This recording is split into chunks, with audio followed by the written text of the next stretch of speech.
In the last video, we saw Sejun and his friends enjoying the blue moon peacefully because, thanks to aliens' influence, the tower residents don't become feral monsters anymore. The crops also turn blue after absorbing the blue moon's energy, and even though there are many blue cherry tomatoes, Sejun can't give them to Alien because he fears that her dragon heart may not be able to handle them. So instead, he gives her 2 blue corns, and she immediately goes to sleep after receiving them because she is too tired after patrolling the sky. After that, Sejun finds a glowing red corn, which is a new variety he has created. The exploding stamina corn is basically popcorn, which can also help make one's hair fuller. Sejun is delighted on reading that, and he immediately declares that from now on, they will focus on growing more of this corn. After taking out some kernels for seeds, Sejun takes the corn to Flame, who has grown up after receiving the blue moon's energy. She shows Sejun her new skill, Flame of Protection, that will protect him from any danger for the next 3 hours. She then uses her fire abilities to heat the corn and turn it into popcorn that tastes really delicious. However, Sejun doesn't get the time to fully savor his popcorns as a huge army of corrupted ants attacks his farm again.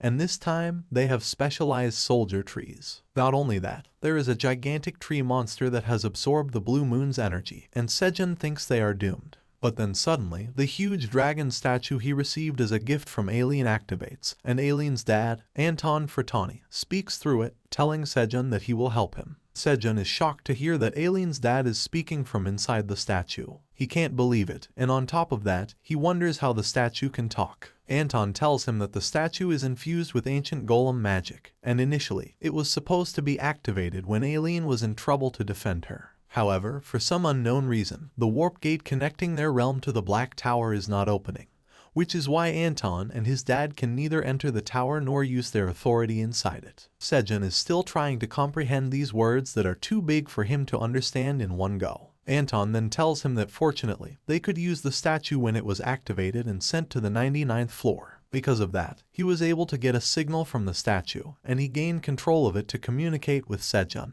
He then tells Sejun that he found out that he saved his daughter's life by calming her rampaging dragon heart. Anton bows to Sejun as he thanks him, and the flustered Sejun tells him to raise his head because he just did what he should have. After that, Anton comes to business, telling Sejun that he may have already guessed it, but the tower is not being managed properly right now. That is why he needs Sejun's help in taking care of it from now on. Sejun is confused and asks what kind of help someone like him can provide, and Anton tells him that he should take up the tower's management on Alien's behalf. At this point, Sejun is so overwhelmed with all this new information that he can't even react surprised. He tells the dragon that he is overestimating him. He is just a tower farmer without any special skills, and he can't manage the tower when he is unable to get out of the 99th floor. Sejun says that he is unable to get rid of the approaching entities either, pointing towards them. Well, that's a smooth way of telling the dragon to help him fight the ever-growing army of the corrupted tree monsters. The Ents are getting closer with each passing minute, and the Black Warrior Rabbit tensely reminds Sejun of this unsavory fact. Sejun is nervous too, but Anton tells him that he has more than enough power to deal with the situation, and they will help him with the stuff that is impossible for him, so he shouldn't worry. Sejun is confused and asks Anton what he meant by we. Suddenly, the statue leans back, and then Kaiser speaks out of it, more like he hollers loudly right in Sejun's face, telling him that he is the grandfather of Alien. Everyone freaks out and falls to the ground on his violent greeting. Kaiser leans closer to Sejun and tells him that because of him, he can't see his dear granddaughter. While the rabbits hide behind Sejun, Kaiser tells him that if it was up to him, he would crush him with his fingers and then throw his powdered remains to act as fertilizers for the crops. But unfortunately, Sejun is too important in the grand scheme of things. Sejun has completely lost it now, and he politely greets Kaiser, saying that he doesn't even know what he did wrong but still apologizing to the Elder Dragon. Kaiser laughs at this and tells Sejun that he is more polite than he thought. He then turns the statue's head the other way and says that they will discuss the details later, because right now, they have more important things to deal with. Sejun can only keep staring at the statue that suddenly lifts off from the ground, creating a strong gust of wind. The black dragon statue reaches the sky in no time and heads right over the marching army of the Ents. While it could just kill most of them by simply falling down on them, that would not be graceful enough for a dragon. That is why, to get rid of the rotten weeds of the tower, the dragon statue charges up energy inside its body, and then shoots out a blast of breath that would put Godzilla to shame. As the dragon breath reaches the giant Ent, who doesn't even have any time to react to it. It gets obliterated along with other ents. The dragon breath was so powerful that even the dragon statue was pushed back because of the recoil, and nothing was visible where it hit the ground. A gigantic explosion that could be seen all over the 99th floor followed, rattling even Alien's room. However, she was too deep in sleep and kept dreaming about Sejun as she turned around, ignoring the rattling and the falling dust. The dragon breath has completely obliterated all the ents and left a giant glowing crater on the ground. The mama bear shielded Sejun from the shockwaves of the explosion, while Qing shielded the rabbits. Sejun can only see the smoke now and says that the dragon statue just obliterated a mountain. He can't believe it and wonders if this is the true power of a dragon. First of all, I think this is just a little teaser, and secondly, weren't the ants much closer to the farm? Anyway, the dragon statue returns to Sejun's side, and Kaiser tells him to go to the place where the weeds have died, because there he will find an item that will be helpful to him. Sejun is surprised to hear that, and he follows the instructions of the dragon to reach the crater that is even bigger up close. While the rest of the rabbits and Qing's mom stay outside the crater, Sejun goes inside along with the black rabbit